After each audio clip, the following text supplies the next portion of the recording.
Trowulan,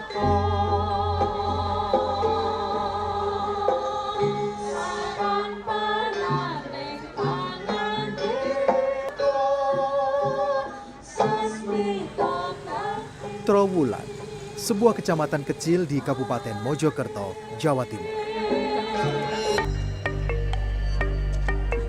Lebih dari 700 tahun lalu, kawasan ini menjadi pusat peradaban Majapahit yang termasyhur.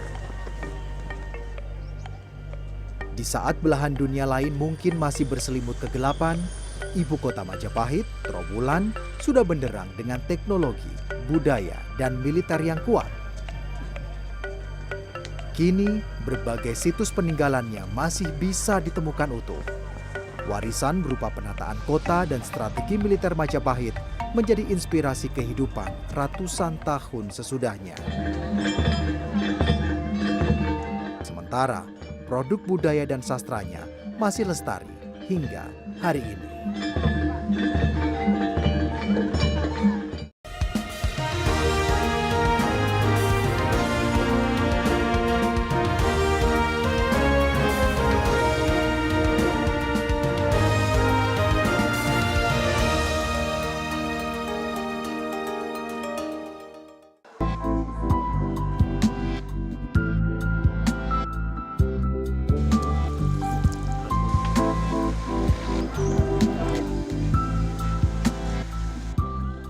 Majapahit adalah entitas yang amat penting dalam peradaban di Indonesia.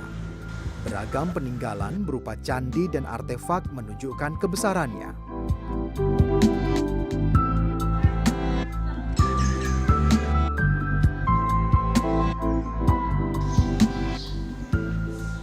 Dari zaman Majapahitlah, berbagai khasanah budaya, sastra dan struktur pemerintahan dan militer, bahkan teknologi, diadopsi oleh warga Nusantara sampai ratusan tahun setelahnya.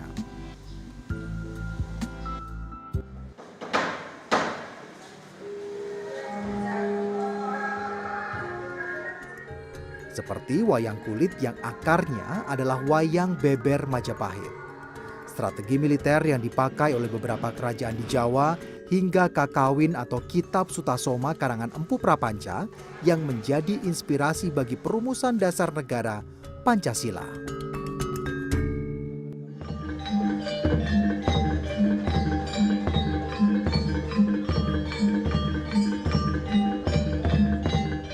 Tetapi, Majapahit juga anomali.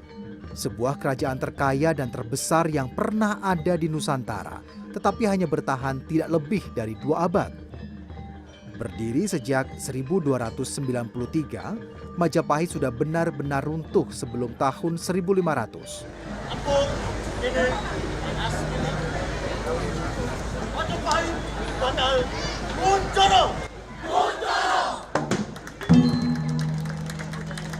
Meski pernah dikdaya di masa Raja Hayam Wuruk dan Patih Gajah Mada dengan sumpah palapanya, Majapahit tidak bisa menolak takdir. Salah satu sebabnya adalah perang saudara berebut kekuasaan berulang kali.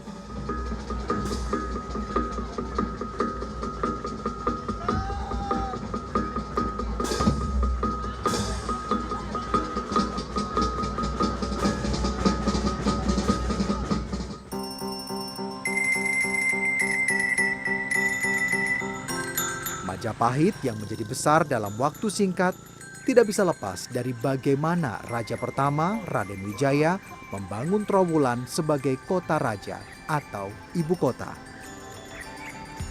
Trowulan yang kini merupakan kecamatan di Kabupaten Mojokerto pada abad ke-13 adalah lahan seluas 100 km persegi.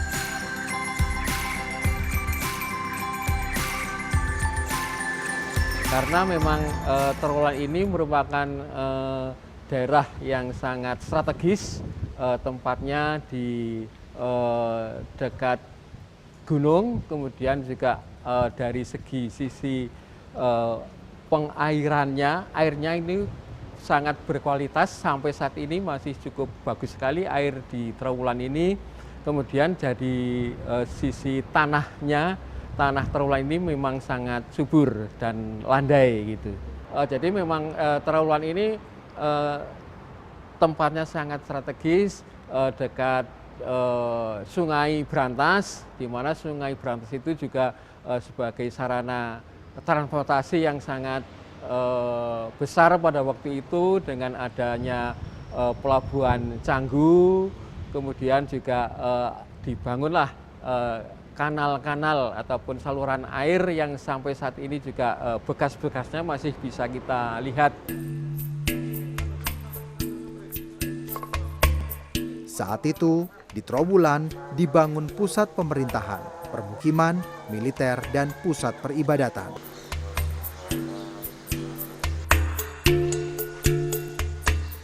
Berbagai prasasti Majapahit bercerita tentang anatomi kota yang dibangun dengan ideal. Benteng yang mengelilingi kota, pola permukiman warga yang rapat, pasar hasil bumi yang ditempatkan dekat dengan sungai sehingga memudahkan jual beli, serta penempatan keraton sebagai pusat kehidupan warga. Ini pun menjadi prototip kota yang tertua di Jawa, yaitu Tuban. Jadi Tuban itu tempat adipatinya dulu di sebelah selatan, tempat wiharanya di sebelah barat, yang kemudian menjadi masjid dan makam Sunan Bonang itu di sebelah timurnya adalah tempatnya patih sama pasar. Ya, nah kemudian di Jogja juga begitu. Jadi keratonnya di sebelah selatan, alun-alun, di sebelah barat ada masjid, kemudian di sebelah timur agak sedikit ada pasar Beringharjo, dan di sebelah utara Beringharjo adalah ada Kepatihan. Kini, sebagaimana situs-situs cagar budaya yang lain, Trowulan juga menghadapi tantangan baru, yaitu pembangunan yang masif di sekitarnya dan maraknya perajin batu bata yang mengambil tanah di lokasi situs.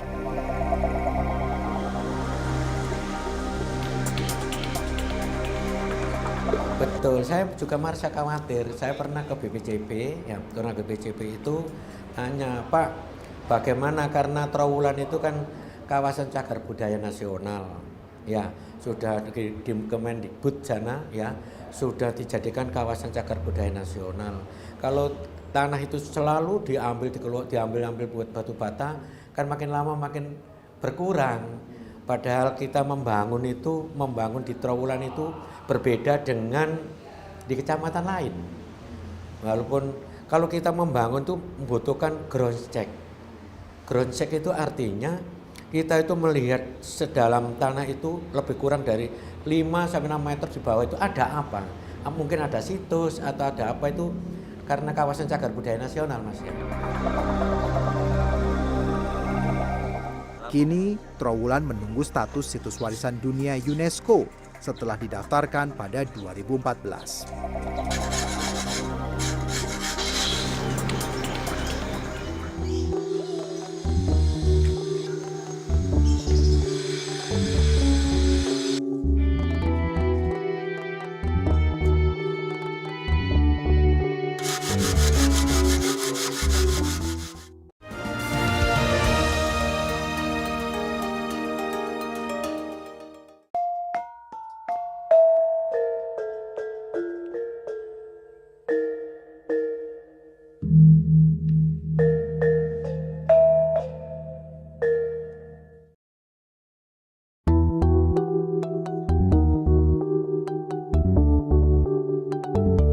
Reruntuhan kota kuno ditemukan pertama kali pada awal abad 19. Tetapi, baru pada akhir periode 1800-an, pemerintah Hindia Belanda melakukan penggalian. Ada lebih dari 65 situs bangunan besar berupa candi, petirtaan atau pemandian, dan gapura yang ditemukan. Sebagian besar artefak disimpan di Museum Trowulan, sementara ratusan sisanya masih ada di gudang, menunggu untuk diregistrasi dan dipamerkan. Di luar itu, ada ribuan artefak berupa prasasti, alat militer, alat rumah tangga, koin logam, dan berbagai benda lain, semuanya menunjukkan kejayaan dari kerajaan besar Majapahit.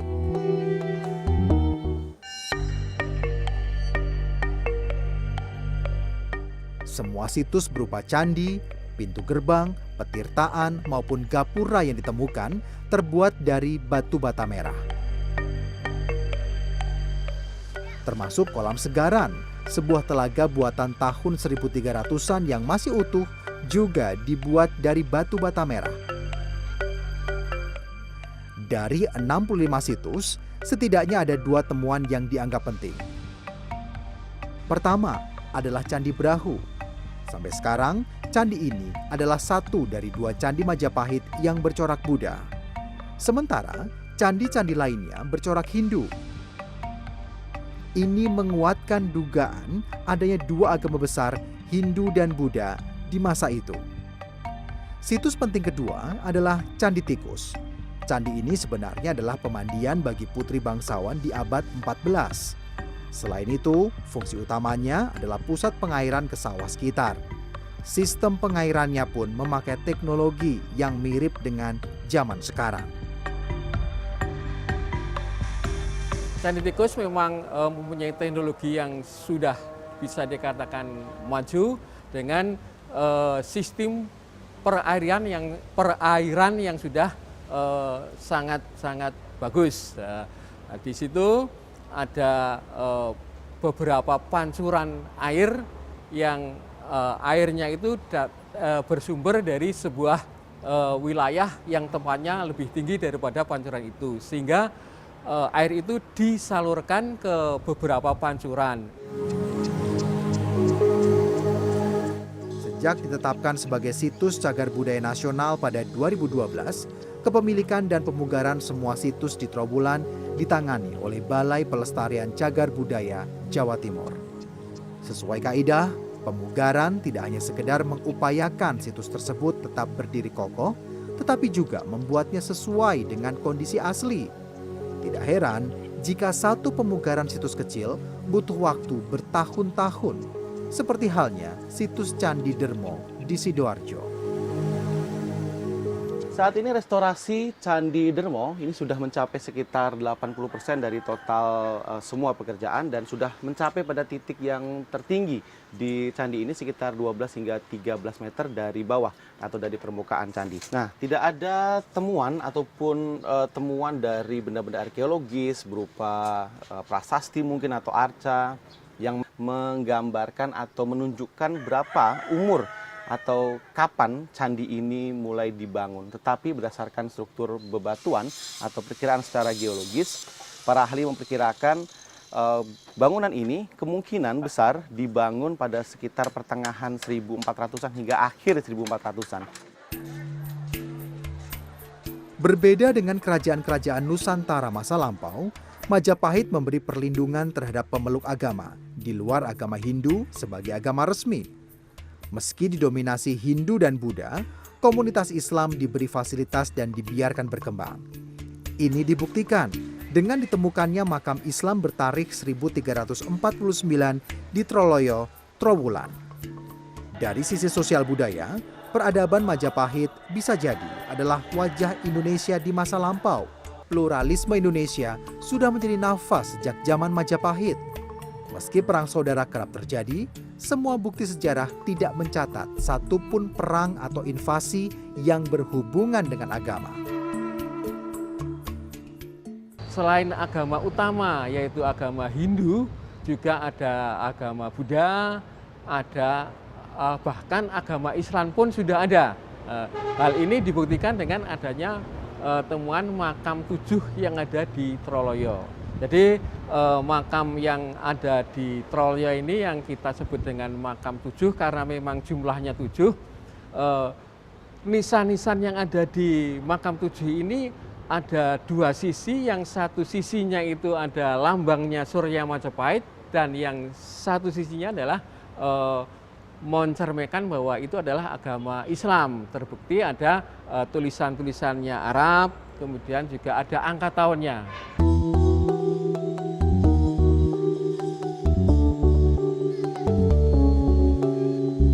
Selain situs-situs bersejarah, Trowulan juga menyimpan tempat yang disebut petilasan.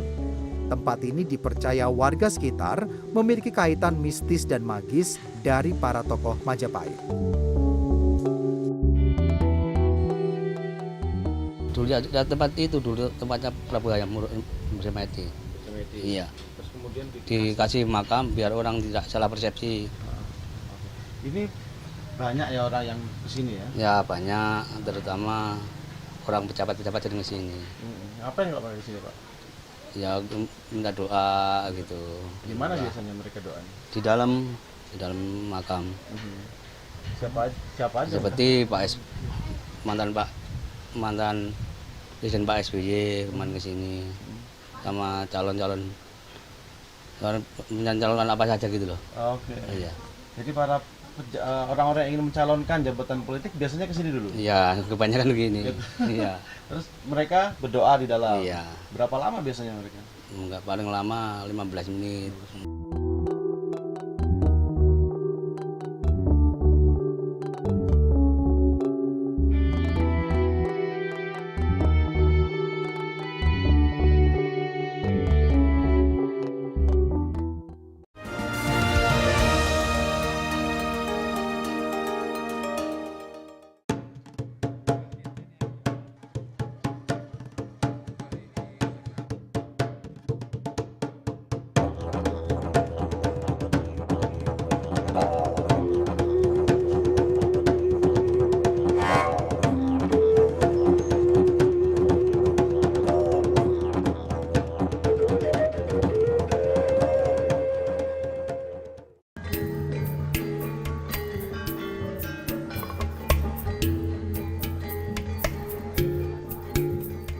Dari sebuah kerajaan besar, 200 tahun umur Majapahit adalah waktu yang amat singkat.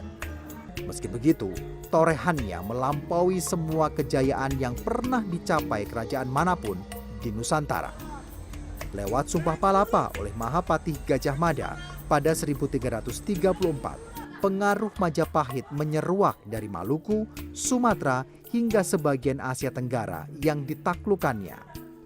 Sampai hari ini, para ahli masih meneliti bagaimana sistem dan strategi politik serta kehidupan rakyatnya hingga Majapahit bisa memperoleh kesuksesan dalam waktu singkat. Di tengah keterbatasan bukti sejarah, para ahli berhasil mengungkap pola permukiman Majapahit, khususnya di ibu kota Trowulan. Seperti halnya mengacu kalau kita melihat rumah-rumah di Bali.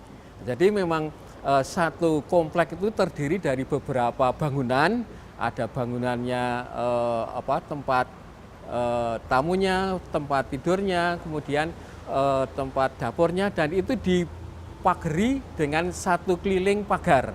Jadi memang dalam satu komplek dibatasi oleh pagar itu ada beberapa bangunan.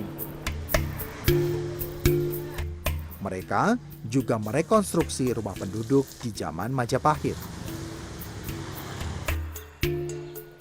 Rumah di belakang saya ini adalah contoh rekonstruksi dari rumah yang dimiliki oleh warga Majapahit pada saat itu, terutama para rakyat jelata atau kawula alit, biasa disebut demikian. Nah, rumah rekonstruksi ini didasarkan dari temuan-temuan benda arkeologis, kemudian berdasarkan juga terhadap karya-karya sastra yang ditemukan, serta penafsiran atau interpretasi terhadap relief-relief yang banyak ditemukan, terutama di candi-candi yang ada di Trowulan ini yang menggambarkan bagaimana pola kehidupan rakyat Majapahit pada saat itu, dari mulai tahun 1200-an hingga tahun 1400-an.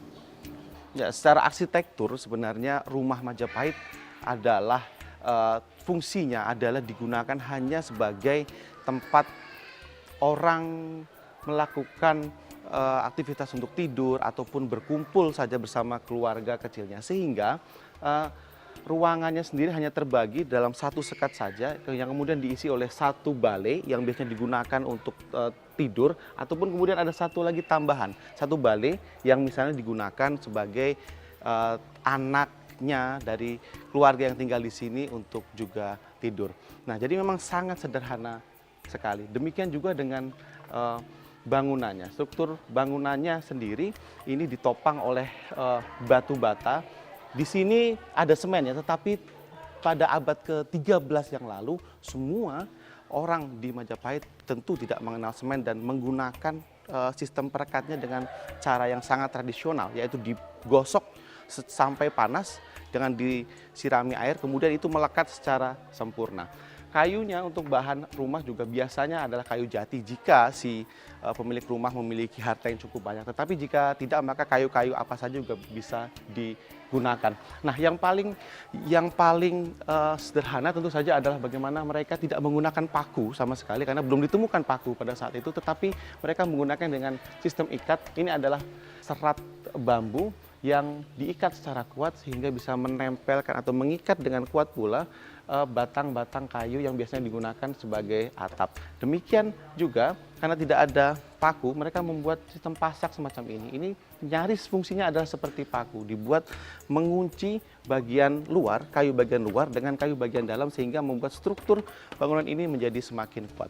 Nah, yang juga menarik adalah tentu saja bagaimana warga dulu, abad 13 dulu mengamankan rumahnya. Jika sekarang, manusia zaman sekarang menggunakan kunci, gembok, dan sebagainya untuk melindungi rumah mereka, zaman dulu, abad 13, hanya digunakan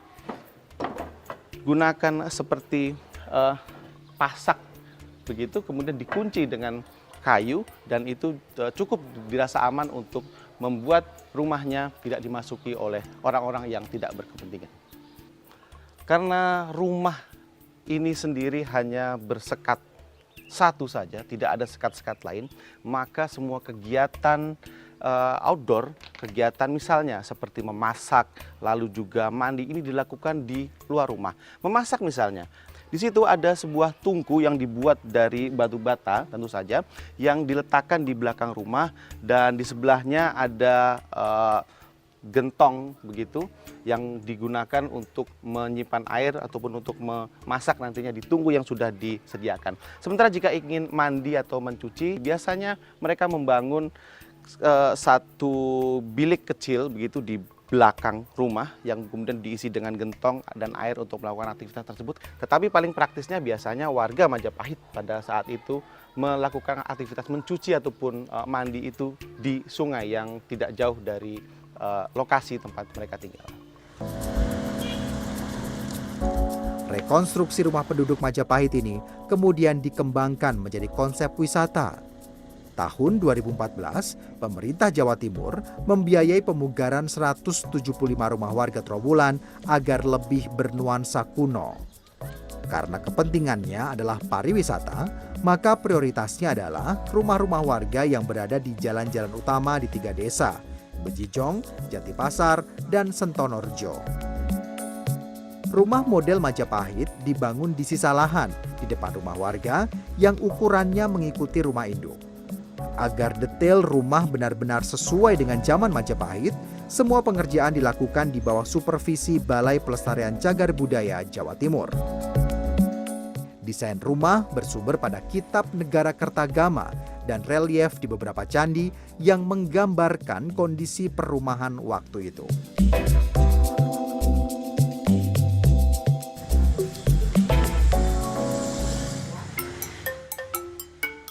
Warga desa menggunakan bangunan rumah Majapahit untuk berbagai keperluan. Ada yang sekedar dijadikan ruang tamu atau menjadi etalase untuk produk usaha rumahan. Tetapi, ada beberapa warga yang memanfaatkannya untuk disewakan. Tarifnya beragam, Rp50.000 untuk menginap semalam. Jika lesehan, ruangan kecil ini mampu menampung tidur 5-7 orang.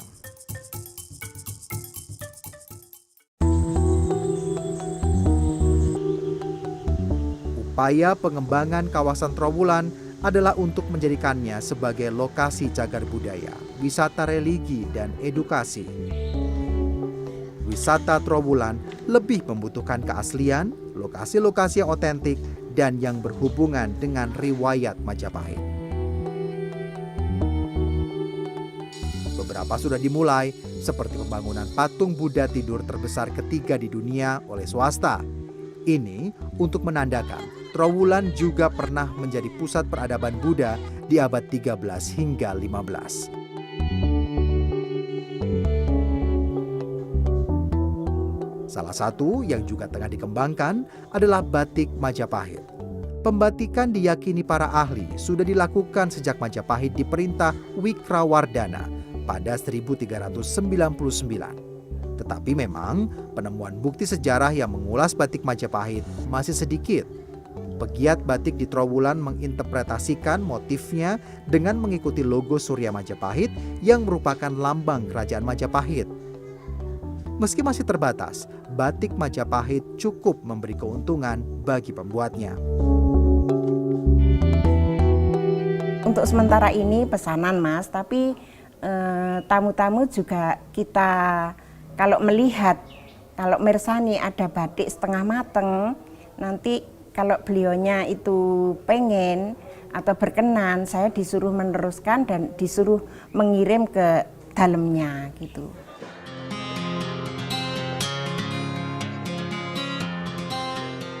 Trowulan adalah lokasi terlengkap untuk mengungkap semua tentang Majapahit. Sementara kawasan ini terus tumbuh sebagai lokasi wisata. Trowulan juga merupakan cagar budaya yang harus dijaga keasliannya agar kita tidak pernah lupa di sini pernah berdiri Majapahit, kerajaan terbesar di Indonesia.